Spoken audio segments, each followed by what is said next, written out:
सीता जब वनवास में थी तो स्वर्ण हरिण के मार्फत अपने ध्येय को भूल चुके थे।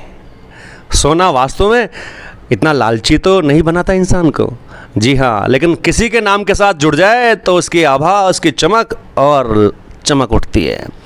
मैं बात कर रहा हूँ हमारे हाड़ौती के बहुत ही महत्वपूर्ण और रामधारी सिंह दिनकर से प्रभावित हमारे हाड़ौती के कवि हेमराज जी हेम। जी हाँ, हेम उनके व्यक्तित्व में है, उनकी चमक उनके साहित्य में दिखती है। राष्ट्रवादी स्वर को मुखरित करने वाले और छंदबद्ध कविताओं में अपने कौशल को जिंदा रखने वाले हेमराज जी हेम से बात करते हैं आज नहुष जी के जन्मदिवस पर। आइए उनकी प्रतिक्रिया से हम होते हैं सराबोर। आदरणीय हेमराज जी हेम। नमस्कार राम जी। सबसे पहले मेरे परम अग्रज दादा, मेरे बड़े भाई आदरणीय नहुष जी को मैं जन्मदिन की ढेर सारी शुभकामनाएं देता हूं। ये वो शख्स है जिन्होंने मुझे कदम कदम पर साथ लिया मेरा और मुझे साथ दिया और हमेशा बड़े भाई की तरह मेरे साथ रहे। ये उन चंद लोगों में शामिल है जिसमें मधुकर भाई साहब, प्रेम शास्त्री जी और अन्य लोग हैं। उनके साथ नहुष जी भी हुए हैं जो मुझे हमेशा अपना छोटा भाई समझते हैं और हर तरह की सहायता देने के लिए मेरे साथ तैयार रहते हैं, चाहे वो साहित्य की हो या फिर अन्य कोई बात हो।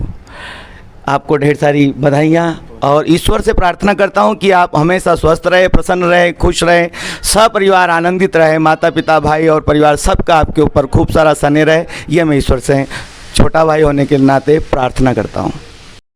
महाभारत में युद्ध का लाइव टेलीकास्ट करने वाले थे संजय।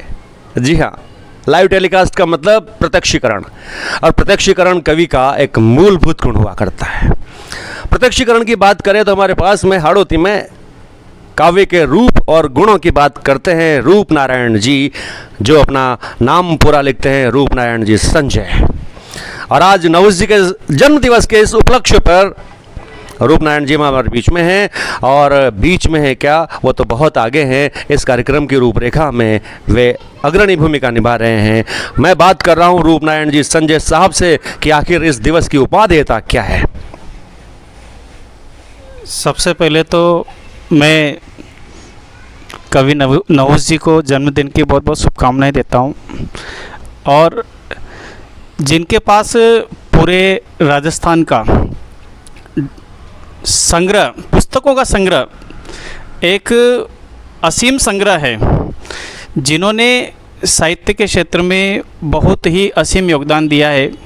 कोटा में यदि पुस्तकों के संग्रह में हम देखें तो सबसे ज़्यादा परिश्रमी यदि किसी का नाम आता है तो नहुष जी भाई साहब का आता है। और नहुष जी की बहुत सारी कविताएं, बहुत सारे व्यंग्य मैं सुनता हूं और बहुत उनको लाइक करता हूं। मधुरता बनी रहे। जी हाँ, ये मधुरता तभी बनी रहेगी जब साहित्य मूल्य बचे रहेंगे। साहित्यिक मूल्यों की मधुरता के लिए आइए बात करते हैं। हमारे पास में है मधुकर कवि साहब। जी हाँ, इस सोशल साइट्स के ज़माने में भी साहित्यिक पत्रिका निकालना आग पर चलने जैसा है, और हमारे पास में अंगारों पर चलने वाला एक साहित्यकार है आदरणीय मधुकर साहब। तो आइए नहुष जी के जन्म दिवस पर उनसे भी लेते हैं प्रतिक्रिया और सामाजिक साहित्यिक दिशा का करते हैं भान। आदरणीय मधुकर साहब। मैं सर्वप्रथम में नहुष जी भाई साहब को जन्मदिन की हार्दिक शुभकामनाएं और बधाई देता हूं। भाई साहब का जो सौम्य स्वभाव है वह आप सबसे छुपा हुआ नहीं है। साहित्य के क्षेत्र में भी और अपने जो पारिवारिक परिवेश है उसमें भी भाई साहब का बहुत ही सौम्य स्वभाव है। भाई साहब से मेरा परिचय अभी कुछ 2 साल पूर्व हुआ। वैसे हम दोनों रहने वाले एक ही जगह के हैं। भाई साहब का जब से मैं साहित्यिक क्षेत्र में आया, वैसे अगर आयु के आधार पर भाई साहब मेरे से छोटे हैं, मैं इनको आशीर्वाद दे सकता हूं, परंतु साहित्यिक दृष्टि से देखा जाए तो मैं इनसे बहुत छोटा हूं। इसलिए मैंने जब सोशल मीडिया पर भाई साहब को शुभकामनाएं दी तो भाई साहब कह के ही दी। मैं तो भाई साहब से मेरा तो इतना ही निवेदन है कि जिस साहित्यिक क्षेत्र में आप काम कर रहे हैं, दिनों दिन आप उन्नति पर अर्जित करें और एक नाम कोटा का, अपने परिवार का, अपने समाज का और करें, ऐसी मेरी इन जन्मदिन पर शुभकामनाएं हैं। पुनः भाई साहब नौश जी को जन्मदिन की शुभकामनाएं। धन्यवाद। लेकिन एक सवाल मेरे जहन में है और वह सवाल आपसे विशेष पूछना बनता है, क्योंकि आप मंचीय कवि भी हैं और बहुत अच्छे पुस्तककार, पुस्तकें आपके बहुत संपत्ति है, साहित्यिक संपत्ति वो। लेकिन वर्तमान में मंचीय स्वरूप जिस प्रकार से विद्रूप हुआ है, इस पर 2 वाक्य तो आपको अवश्य ही कहना है। क्या इसका भविष्य सुनहरा है? राम जी, आपने बहुत अच्छा प्रश्न किया है। साहित्य की 2 धाराएं प्रवाहित है। एक धारा जो साहित्यकार अपना लेखन कर रहे हैं, सृजन कर रहे हैं, पुस्तकें छपवा रहे हैं और समाज में जागृति लाने का काम कर रहे हैं। कितना पढ़ रहे हैं, नहीं पढ़ रहे हैं, ये अलग विषय है, लेकिन साहित्यकार अपना धर्म पूर्ण ईमानदारी से निभा रहे हैं, अच्छा लिख रहे हैं। राष्ट्र चिंतन, सनातन संस्कृति सबको लेकर के सबके जहन में एक चिंता है। लेकिन इससे बड़ी चिंता जो प्रश्न आपने मंच को लेकर के मेरे से पूछा है, तो मैं मंचों का जितना मैं समझ पाया हूँ, ये कह सकता हूँ कि आज की तारीख में मंचों का भविष्य अंधकार में है और मंच ज़्यादा दिन तक चलने वाले नहीं हैं, क्योंकि मंच पर जिस तरह से फुहड़ता और जिस तरह के चुटकुलेबाजी, व्यर्थी शब्दों का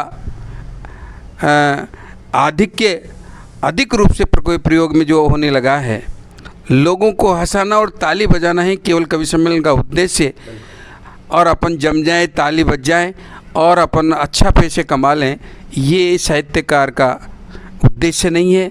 कवि सम्मेलन का भी उद्देश्य नहीं होना चाहिए।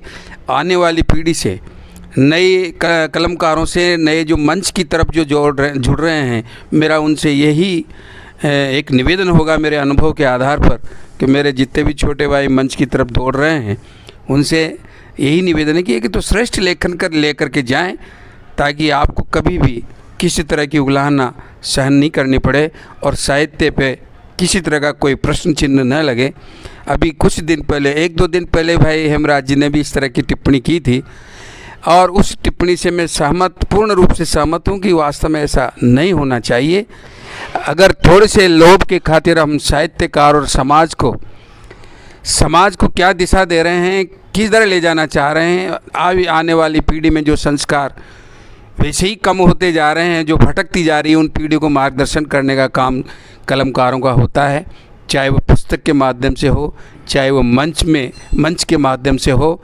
वहाँ पर भी वही संदेश जाना चाहिए कि ये देश हमारा है, ये मेरा भाई है, ये मेरा परिवार है, ये मेरा रिश्ता है, इसकी मधुरता बनी रहे, हमारा समरसता बनी रहे।